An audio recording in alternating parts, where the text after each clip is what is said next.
Hi, everybody. Thank you for your patience.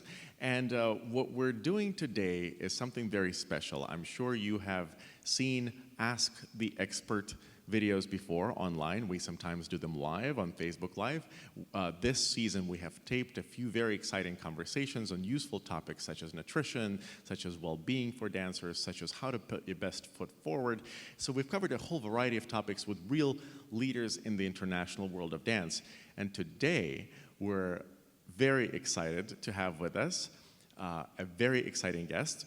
Her name is Maina Gielgud. She is the former artistic director of Australian Ballet and Royal Danish Ballet, and she also has an illustrious dancing career behind her, so she knows the dance field inside out. So besides you sitting here and being able to receive this gift live, also we will post this on the Youth America Grand Prix website so that many other dancers can also benefit from Maina's wisdom as she shares everything there is to know about how to get into a company and how to stay in the company, because believe it or not, the real work starts after you get into the company. So without further ado, please help me welcome onto the stage Maina Gielgud.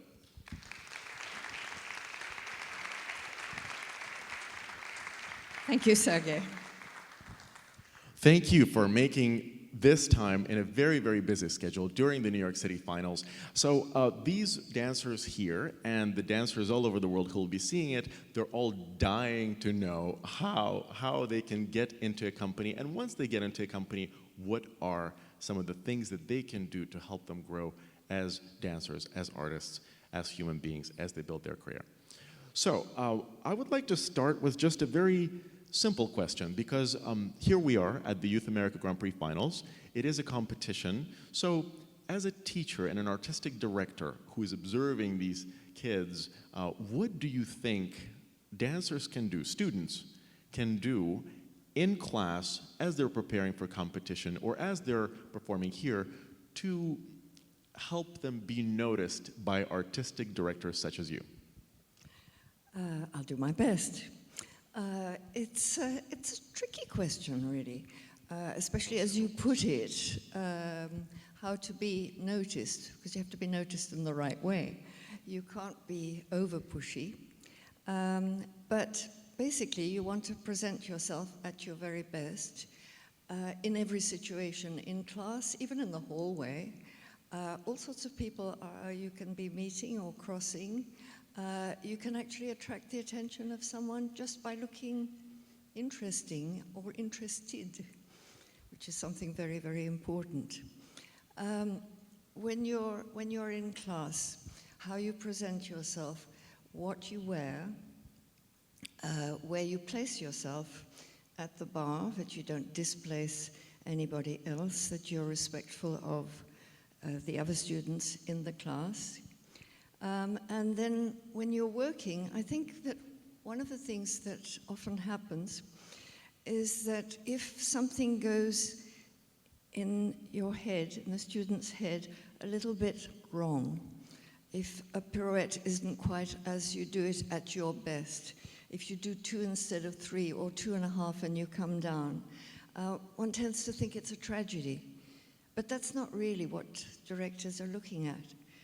I think most of all, they're looking for your focus. One can see very clearly with experience in the dance world whether a student or indeed a dancer is thinking about the exercise that is being shown and at the same time learning it, but also thinking how they are going to do it. And in fact, in an audition situation, it's a little bit different than a normal class situation, where you may be working on a specific thing or something that your teacher has told you. But here in an audition situation or in a class where you're being seen by prospective directors, I think the focus needs to be on how you can present your best assets and perhaps minimize those that are a little bit less good in your mind. But you need to be it's terribly important to be as aware of what your assets are as what you think of as your shortcomings. Otherwise, you can't present yourself at your best. You know, students and dancers goes right through to beat themselves up and just to see the negative things. There are a few who just see the positive things, but they're few and far between. So it looks like, you know, what you're saying is that it's very important to be aware. It's important to be aware of what your strengths are and what you need to work on, but just awareness in class, because, you know, getting into a company, because Maina and I, before this live interview, we spoke on the phone a little bit, and the one theme that really kept coming back is that it's very important to pay attention. And once you pay attention, then you analyze what it is that you've noticed. So if you know that you have something that makes you feel confident, then you present that in an audition situation, right? Which this is an audition for the world's top schools and companies. Yes, but attention, because that doesn't mean if you're not very good doing to the left. One sees in auditions students who will, or dancers, who will do everything to the right and then sort of fade into the background and not do it on the left, because not wanting to be seen when they're not at their best. And that is noticed. People notice, oh, they're chickening out. They don't want to show me. So because if you're also showing that you're working on things that don't come easily is also important. This is wonderful, because basically, you know, as a dancer auditioning, if I'm really, you know, great to the right but not so good on the left, you will notice if I don't do it to the left. Immediately. And then my perception is, oh, okay, so she's only working, or he's only working on the things that he knows he does well. Whereas, of course, through a dancer's life, you're continually working to get better at the things you do well, but also to overcome any obstacles that you have. And then, because this is something that I care about very deeply, I think there's a difference also between the class situation and the rehearsal situation. In a rehearsal situation, according to when your competition or when your performance is, you may choose to rather camouflage your shortcomings, hopefully with the help of your coach and your intelligence, whereas over long term, you may actually be able to overcome those shortcomings. I don't know if I make myself clear. it looks like you're drawing a difference between performing for the public and performing for the artistic director who will be in charge of presenting you to the public. And it sounds like you're saying, if you have, when you're presenting, just a finished performance, that's one thing.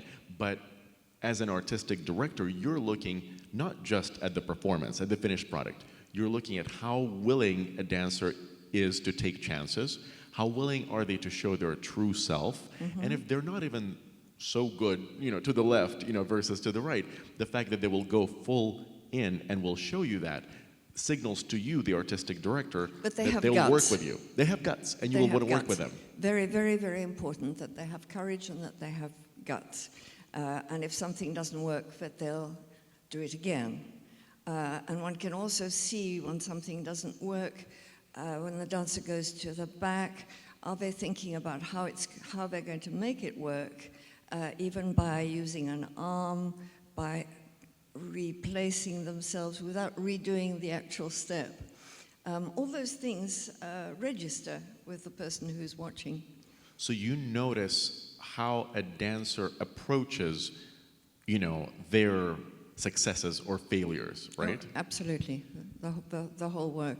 Even from a bar, it's very obvious if you've got a thinking dancer, or if there's someone who's just, doing it as they've always done it. And also the way they take correction. If the teacher is giving corrections, whether they're really listening to when a correction is given to others, whether they're trying to apply it to themselves, or whether they're ignoring that and thinking, oh, that doesn't apply to me. All those things, very, very important. Right, because you're looking for a coworker, As an Team artistic player. director hiring a dancer, you're looking for somebody to work with every single day. So how they take correction is very important. How they react to their perceived successes or failures. You said don't comment on it with your face.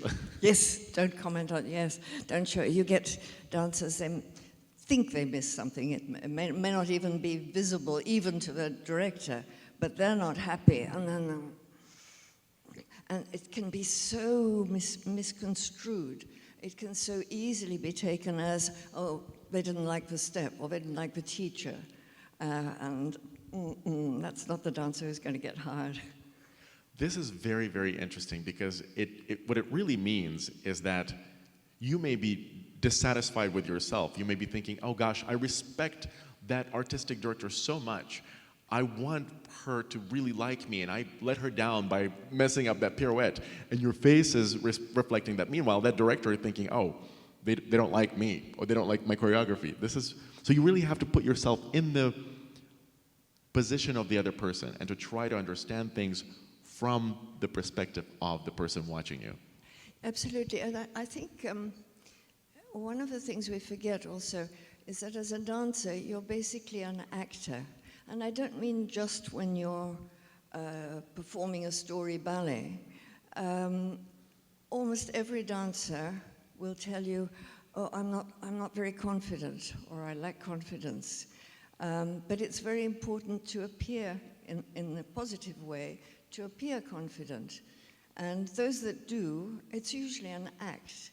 It's a way they've found to camouflage that they're nervous, that they're dissatisfied with the way they are actually dancing. It's acting in such a way that you can fully actually appear to immerse yourself in the steps that you're doing.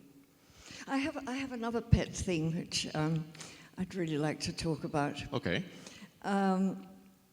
It seems to me that more and more that students and indeed dancers are very aware of everything that their body can do and wanting it to go further and lift their legs higher and do more fouettes and more pirouettes and jump higher, and etc., etc. But there's one part of the physique which seems so often to get left out, and it's the face and it's the eyes. Because for an audience, your eyes are at least as important as your points, as your feet, as your turnout, as all of that. And to show that you're enjoying your dancing, to show that you're immersed in the music, to show in your face, it doesn't mean grimacing, but to show that you are absolutely involved in what you're doing. It doesn't nowadays happen that often. Why do you think that is? I don't know. I always wonder, because I don't hear people say, don't use your face, don't use your eyes. We do hear a lot, and a lot of teachers say, don't look in the mirror, including me. But it's not just that, because you take the mirror away and you have them in an auditorium or on the other side of the studio, and they behave as though they're still looking in the mirror. So it ends up in about 4 seats in the middle of the auditorium, but they're performing 2 or 4. So what you're saying is... It doesn't go out there. There are so many, there's so much, and so much to go out to. And you also get, this is obviously one of my things, isn't it? That it's almost as though there's a wall, one of those horrible gauzes, you know, sometimes for the ghosty ballets that are there, and right. that makes you completely withdrawn from the audience. But even without the gauze, it's as though they're dancing backwards this way, and not generous with the movement, generous with the whole feeling of the dancing.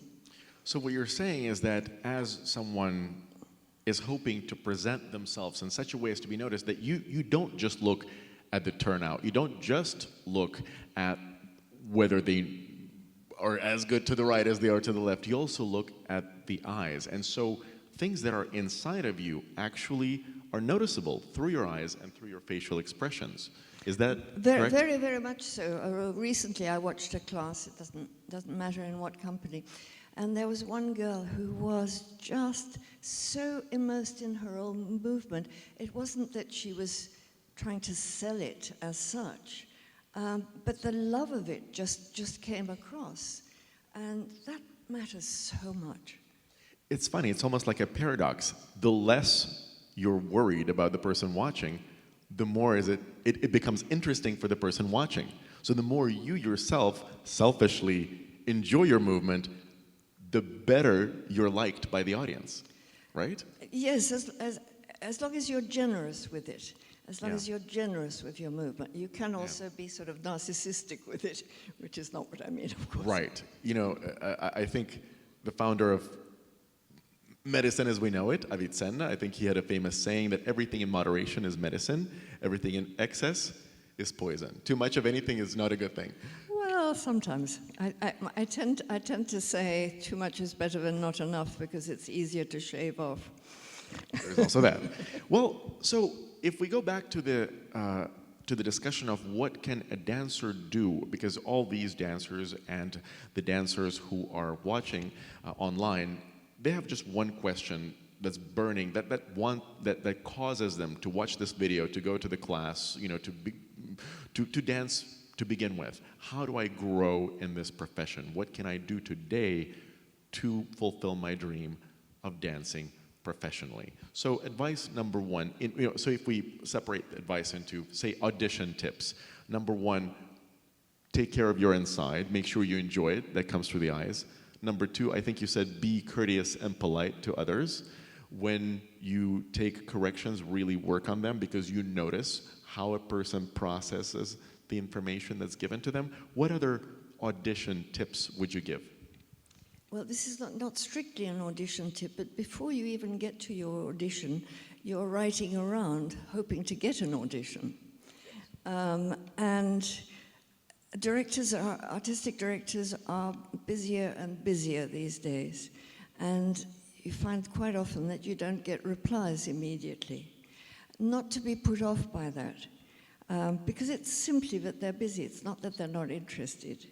And sometimes you just have to send those emails again and again. So what's your practical advice? If I write to you and you're an artistic director of Australian Ballet and I don't hear from you for a week, when would be a good way to follow up and how? A week or 10 days, I would say. Make sure you have, I mean, it's obvious, not just good photos, and not too many of them, but a couple of good photos, maybe 3, that catch the eye and that present you really well.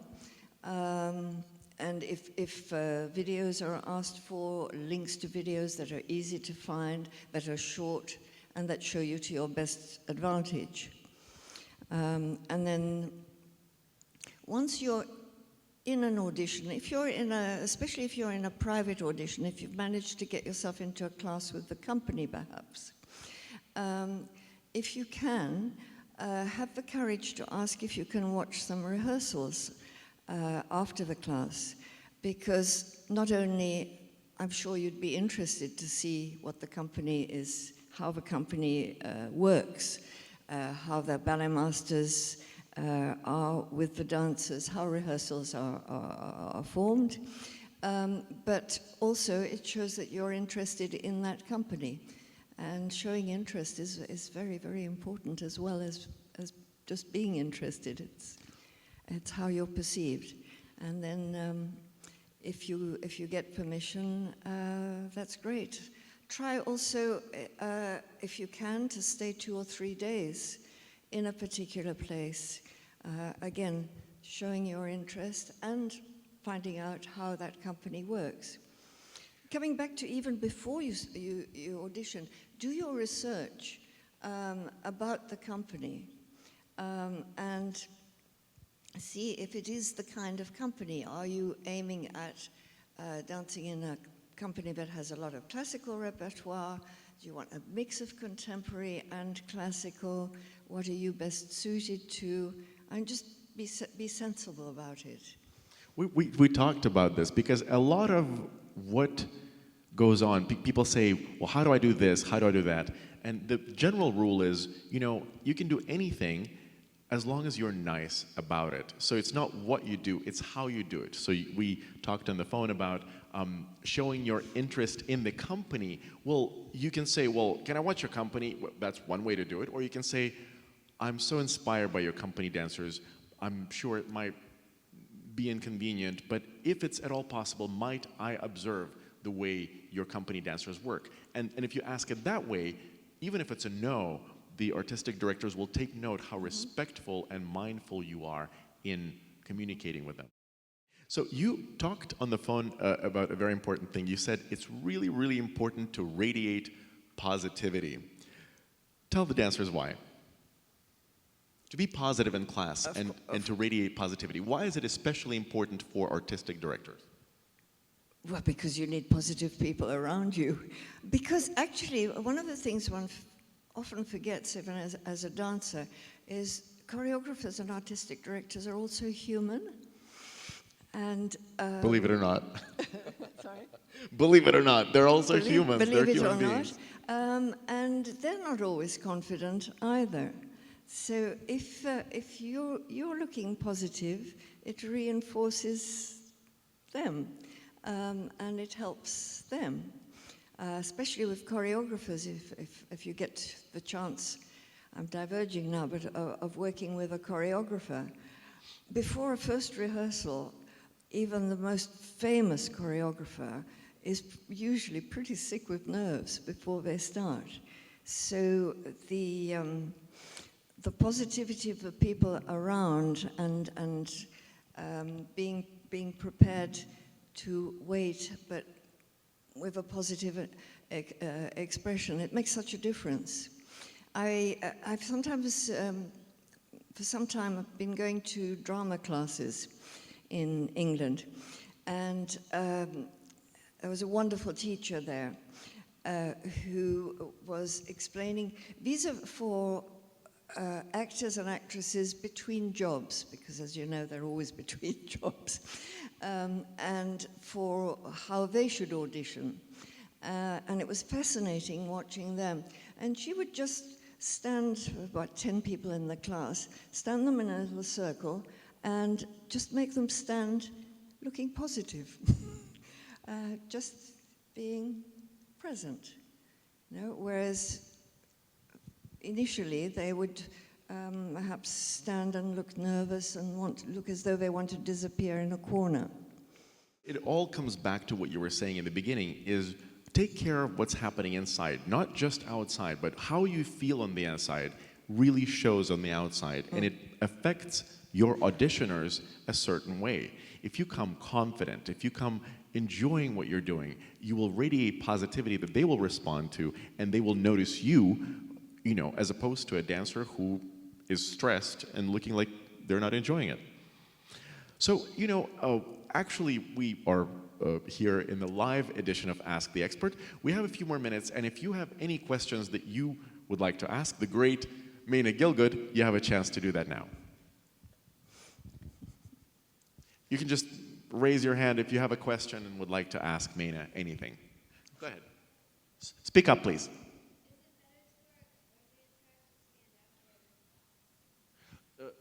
Say it louder, please. So the question is it better to wear a color or black leotard? A very practical question. I would say probably a color, but a color that really suits you, not a color to go whoosh like that, but a color that you feel good in, that makes you feel right.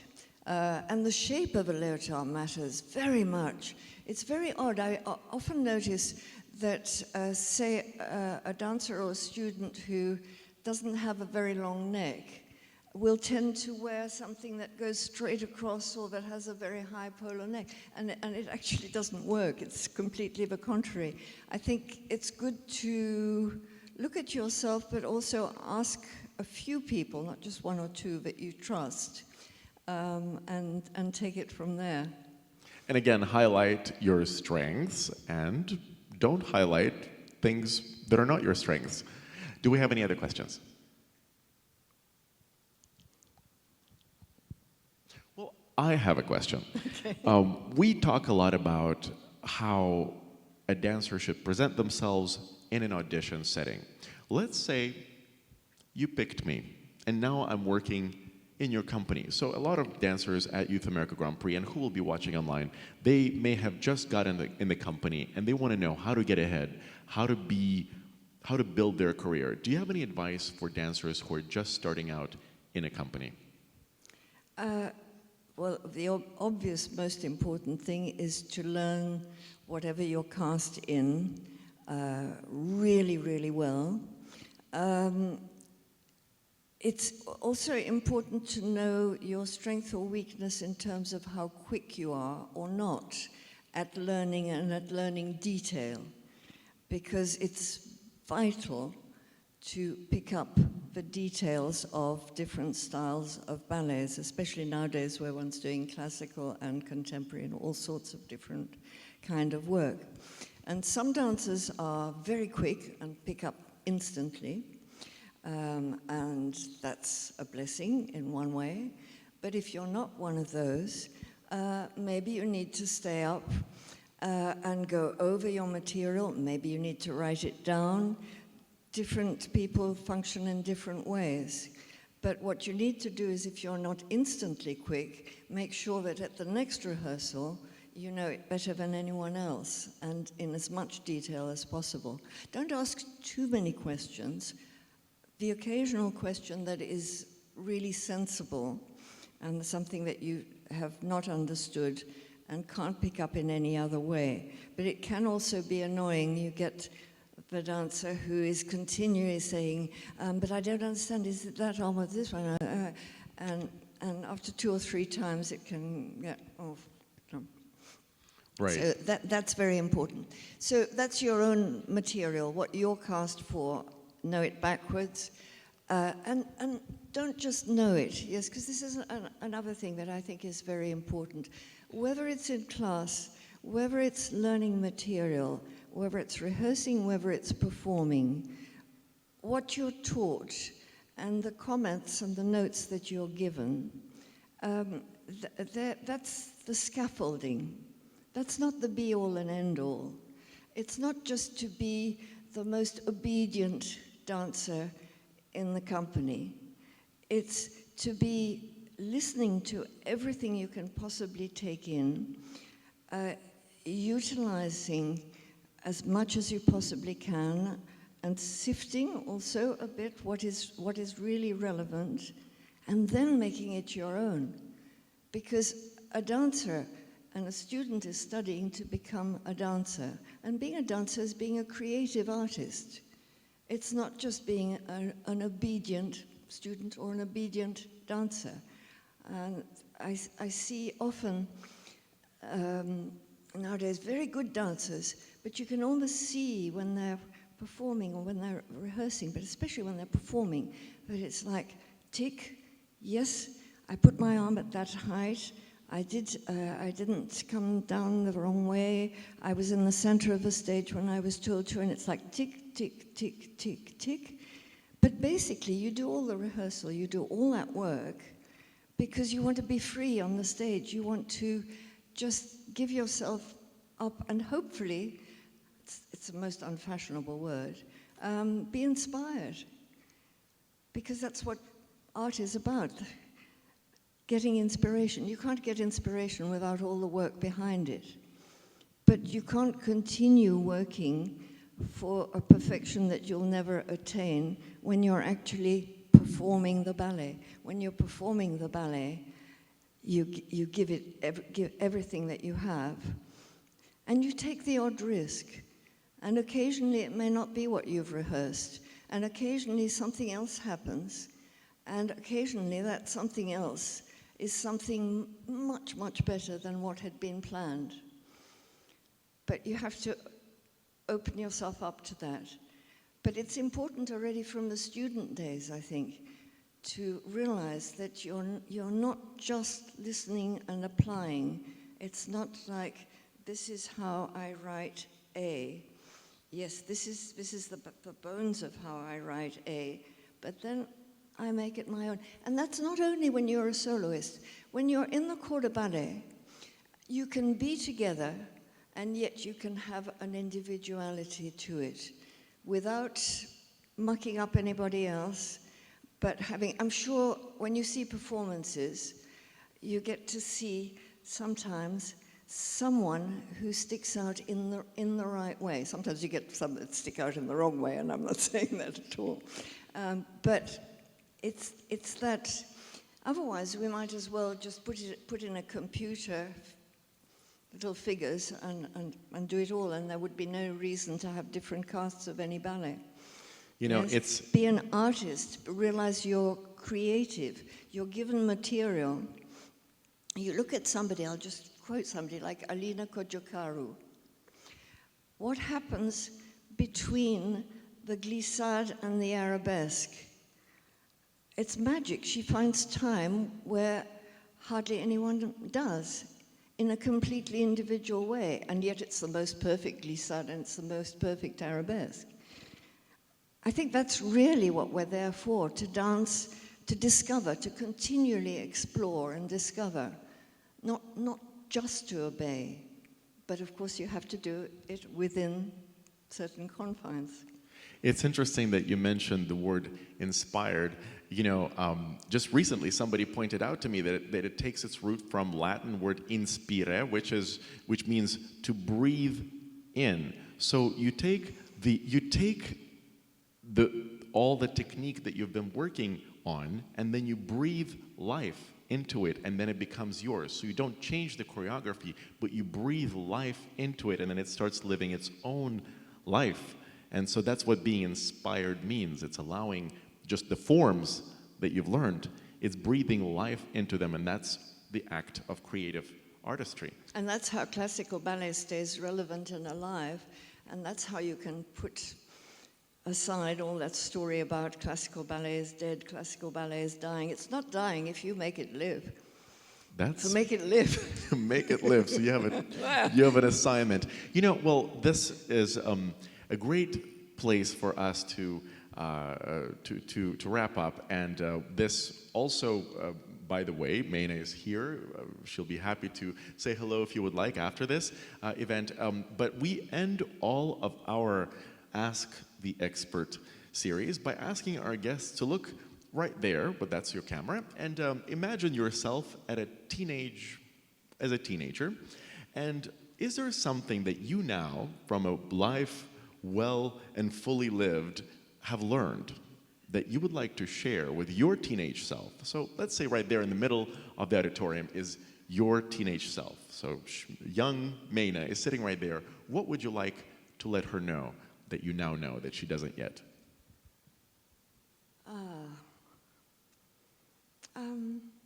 Well, that's a difficult one, actually. I don't have it, Pat. I think I was terribly fortunate because something made me always say, yes, I can. So I can't have that regret of not having done that. Do you know such and such? Yes, didn't have a clue, but then I can spend all night going over it or learning or finding somebody who can teach me. I can't really answer that, but I can Well, go. is there something you've learned? No, but there is something that I found, because as a teenager and until I'd had some stage experience, I found it actually very difficult to be expressive in the studio because I was really quite shy. So I think at some point I decided the only way I'm going to get noticed, and I think that is relevant nowadays, is to get myself a technique that will get me noticed. And then I'll have the chance to express myself, because I'll get, hopefully I'll get into a company and I'll get cast because people have noticed that I can do things technically, and then I'll show them that I can do more than that.